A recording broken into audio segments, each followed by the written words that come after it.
नमस्कार दोस्तों, आज हम पढ़ेंगे बीएड 4 सेमेस्टर के समकालीन भारत एवं शिक्षा पेपर के उन प्रश्नों को जो अभी तक परीक्षाओं में पूछे जा चुके हैं। भारतीय संवैधानिक प्रावधान की धारा 45 संबंधित है 14 वर्ष के बच्चों के लिए निःशुल्क और अनिवार्य शिक्षा से। पब्लिक स्कूलों के विकास से जो प्रमुख बाधा संवैधानिक प्रावधानों के क्रियान्वित के जिस क्षेत्र में आई वह है निःशुल्क अनिवार्य शिक्षा। हिंदी भाषी राज्यों में माध्यमिक स्तर पर त्रिभाषा सूत्र के अंतर्गत कराई भाषाएं हैं हिंदी, अंग्रेजी व कोई एक आधुनिक भारतीय भाषा। सन 1918 से सन 1920 तक की 2 वर्ष की अल्प अवधि में भारत के 7 राज्यों में अनिवार्य प्राथमिक शिक्षा अधिनियम पारित किया गया। उनमें से एक राज्य है पंजाब। बहुउद्देशीय माध्यमिक विद्यालयों की स्थापना का सुझाव दिया था मुदालियर कमीशन ने।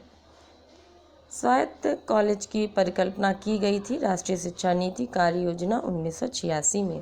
प्रौढ़ शिक्षा षष्ठमुखी कार्यक्रम को प्रस्तावित किया था कोठारी आयोग ने।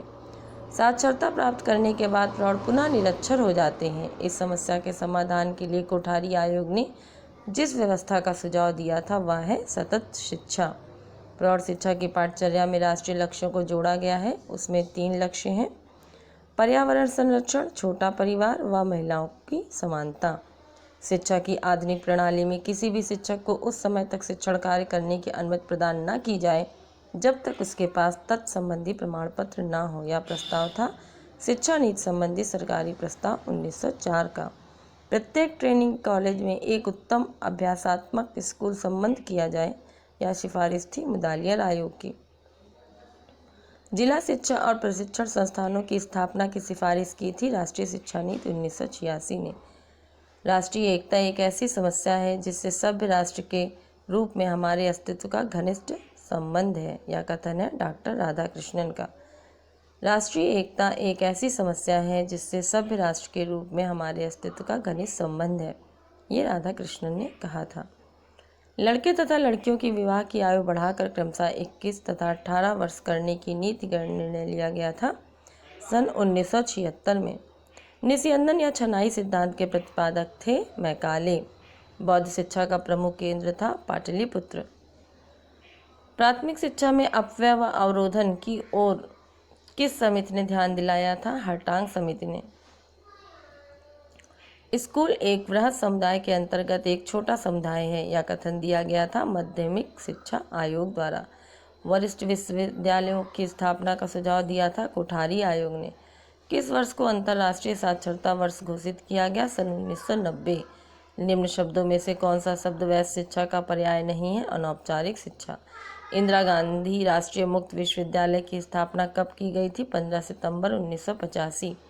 राष्ट्रीय शिक्षा नीति 1986 में संशोधन किस सन में किया गया? 1992 में। NCTE किस प्रकार की शिक्षा के सुधार से संबंधित है? शिक्षक शिक्षा। राष्ट्रीय एकता समिति के अध्यक्ष कौन थे? डॉक्टर संपूर्णानंद। पर्यावरण संरक्षण अधिनियम लोकसभा में किस सन में प्रस्तुत किया गया था? सन 1986। जनसंख्या शिक्षा पर राष्ट्रीय सेमिनार भारत में हुआ था मुंबई में। भारत समस्या के समाधान हेतु सर्वप्रथम त्रिभाषा सूत्र दिया था केंद्रीय शिक्षा सलाहकार परिषद ने। वैदिक कालीन शिक्षा का प्रमुख केंद्र कौन सा नहीं था? कौन सा नहीं था? जगछला। बाकी नालंदा, विक्रमशिला, तक्षशिला थे। बौद्ध शिक्षा केंद्र कौन सा नहीं था? काशी। त्रिभाषा सूत्र किसने दिया? केंद्रीय सरकार ने। विश्वविद्यालय शिक्षा आयोग के अध्यक्ष थे डॉक्टर S राधाकृष्णन। प्रौढ़ शिक्षा का प्रमुख लक्ष्य है साक्षरता। सतत शिक्षा कार्यक्रम नहीं है विद्यालय शिक्षा। निम्न में से क्या सेवाकालीन प्रशिक्षण है? ग्रीष्मकालीन प्रशिक्षण। NCERT की स्थापना हुई थी सन 1961 में। जनसंख्या शिक्षा का अंतिम लक्ष्य है जीवन स्तर में सुधार। राष्ट्रीय एकता में आशय है देश के नागरिकों में भावनात्मक एकता। भारत में प्रथम खुला विश्वविद्यालय स्थापित हुआ था हैदराबाद में। जो चारों वेदों का अध्ययन कर लेता है कहलाता है आदित्य। सारे संसार के ग्रामीण और वनों के पर्यावरण को बचाने के लिए किसे करना जरूरी है? सारे संसार के ग्रामीण और वनों के पर्यावरण को बचाने के लिए किसे शिक्षित करना जरूरी है? बच्चे। समाज शिक्षा के क्षेत्र में किए गए 2 प्रयोगों के नाम लिखिए। पहला, स्वास्थ्य नियमों का ज्ञान। दूसरा, साक्षरता का प्रसार। उत्तर प्रदेश के 2 केंद्रीय विश्वविद्यालयों के नाम लिखिए। इलाहाबाद विश्वविद्यालय नवीन मान्यता प्राप्त, बनारस हिंदू विश्वविद्यालय। उत्तरी क्षेत्र तथा पूर्वी क्षेत्र के क्षेत्रीय शिक्षा महाविद्यालय कहाँ स्थित है? उत्तरी क्षेत्र अजमेर में, पूर्वी क्षेत्र भुवनेश्वर में। निस्यंदन सिद्धांत किस वर्ष तथा किस प्रतिवेदन पर आधारित है? मैकाले का विवरण पत्र सन 1835। NCTE तथा NLM का पूरा नाम लिखिए। NCTE national council of teacher education, NLM national literacy mission. वैदिक कालीन शिक्षा संबंधित थी वेदों से। मदरसों में शिक्षा का माध्यम था फारसी। वुड का आज्ञापत्र प्रकाशित हुआ था 19 जुलाई 1854 को।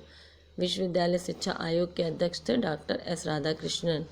6 से 14 वर्ष की आयु के सभी बच्चों को अनिवार्य एवं निःशुल्क शिक्षा उपलब्ध कराने का प्रयास करना लक्ष्य है केंद्रीय शिक्षा सलाहकार परिषद का। नवोदय विद्यालय खोले जा रहे हैं ग्रामीण क्षेत्रों में। राष्ट्रीय शिक्षक शिक्षा परिषद शिक्षा के विकास हेतु कार्य करती है। शिक्षक शिक्षा प्रारंभिक शिक्षा प्रारंभ होती है बाल्यावस्था से।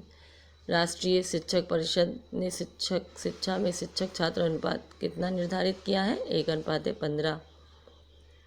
स्वावित्त पोषित B.Ed कॉलेजों ने शिक्षक शिक्षा को जनप्रिय कर दिया।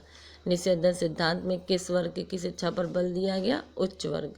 लॉर्ड मैकाले जनसाधारण की शिक्षा के पक्ष में नहीं था तथा केवल उच्च वर्ग के संपन्न लोगों को शिक्षा प्रदान करना चाहता था। उसने यह सिद्धांत प्रतिपादित किया कि शिक्षा की व्यवस्था केवल उच्च वर्ग के व्यक्तियों के लिए ही की जाए। सर्वप्रथम ग्रेट ब्रिटेन के अनुरूप भारत में भी शिक्षक प्रशिक्षण हेतु नॉर्मल स्कूल खोलने की संस्तुति की थी वुड घोषणा पत्र ने। 6 से 14 वर्ष के बच्चों के लिए सर्वप्रथम निःशुल्क अनिवार्य प्राथमिक शिक्षा पर बल दिया था सार्जेंट कमीशन ने। भाषा समस्या के समाधान हेतु सर्वप्रथम त्रिभाषा सूत्र दिया था केंद्रीय सलाहकार शिक्षा परिषद ने। राधाकृष्णन आयोग की संस्तुतियाँ संबंधित थी उच्च शिक्षा से। 2 स्तर प्रधान विश्वविद्यालयों के नाम लिखिए। वनस्थली विद्यापीठ वनस्थली राजस्थान, दयाल बाग educational institute Dayalbagh Agra Uttar Pradesh. UGC और NCERT का पूरा नाम लिखिए। UGC university grant commission, NCERT national council of educational research and training. राष्ट्रीय शैक्षिक अनुसंधान एवं प्रशिक्षण परिषद। वैदिक कालीन शिक्षा किस जीवन दर्शन पर आधारित थी? आदर्शवाद। मदरसा का संबंध था उच्च शिक्षा से। सर्वप्रथम अनिवार्य शिक्षा का बिल किसने सरकार के समक्ष प्रस्तुत किया? गोपाल कृष्ण गोखले ने। राष्ट्रीय शिक्षा परिषद किस शिक्षा के विकास हेतु कार्य करती है? शिक्षक शिक्षा। प्रौढ़ शिक्षा का प्रमुख लक्ष्य है कार्यात्मक साक्षरता। केंद्रीय सरकार द्वारा CBSE की पाठ्यपुस्तकों के परिवर्तन का प्रयास प्रभावित करेगा माध्यमिक शिक्षा आयोग। यदि सीखने की प्रक्रिया को किसी रूप में जीवित नहीं रखा जाएगा तो साक्षरता आंदोलन का उद्देश्य नष्ट हो जाएगा, ये कहा था महात्मा गांधी ने। राष्ट्रीय प्रौढ़ शिक्षा कार्यक्रम शुरू किया गया था निम्न आयु के लोगों के लिए, 14 से ऊपर वाले आयु के लोगों के लिए। किस शिक्षा व्यवस्था में अध्यापक शिक्षा गौण होती है? प्रकृतिवाद। राष्ट्रीय शिक्षक शिक्षा परिषद के किन्हीं 2 क्षेत्रीय कार्यालयों के पते शहर व राज्यों के नाम लिखिए। उत्तर क्षेत्रीय समिति 46 शक्तिपीठ जयपुर राजस्थान। पश्चिमी क्षेत्रीय समिति मोनास भवन श्यामला हिल्स भोपाल मध्य प्रदेश। जनसंख्या शिक्षा एक शैक्षिक कार्यक्रम है, इसके या किसके अध्ययन के लिए प्रस्तावित है? परिवार कल्याण एवं स्वास्थ्य शिक्षा।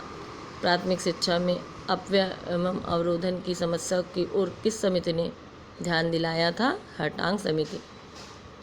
जिला शिक्षा एवं प्रशिक्षण संस्थानों की स्थापना की सिफारिश की थी शिक्षा आयोग 1964 ने। तो दोस्तों यहाँ पर हमारा ये वीडियो समाप्त होता है।